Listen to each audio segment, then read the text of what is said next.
Sir quality test നടത്തിയില്ലെങ്കിൽ വരുന്ന മരുന്നേതാ ധാരണയാണ്.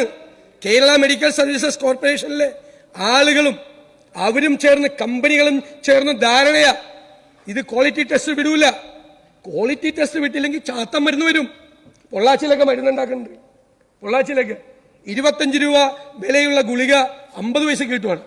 അവരുണ്ടാക്കി തരും ഇതേ പാക്കായിട്ട്. ഫൈസറിന്റെയും മറ്റേ വലിയ കമ്പനിയുടെയൊക്കെ അവരെ ഞെട്ടിക്കുന്ന തരത്തിലുള്ള പാക്കിംഗ് ആക്കി അവർ തരും.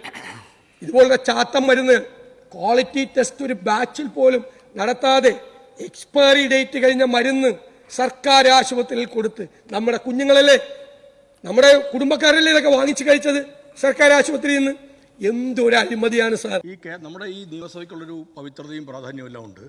ഒരു മരുന്നിന് ചാത്തൻ മരുന്നുകൾ അങ്ങൊരു പേര് പറയുക എന്നത് ഒരു ശരിയല്ല. ചാത്തൻ പൂട്ടാൻ പോകട്ടെ, ചാക്കോ നാട് ഭരിക്കട്ടെ എന്ന് വിമോചന സമരകാലത്ത് ഉയർന്ന മുദ്രാവാക്യമാണ്. നമ്മുടെയൊക്കെ മനസ്സിൽ ഒരു ജനതയോട് കാണിക്കുന്ന മോശമുണ്ട്. അങ്ങനെ ഒരു പ്രയോഗം നമ്മുടെ രേഖകൾ ഉണ്ടാവാതിരിക്കുന്ന നല്ലതാണെന്നാണ് പറയാനുള്ളത്. പരിശോധിച്ച് ചെയ്യാം.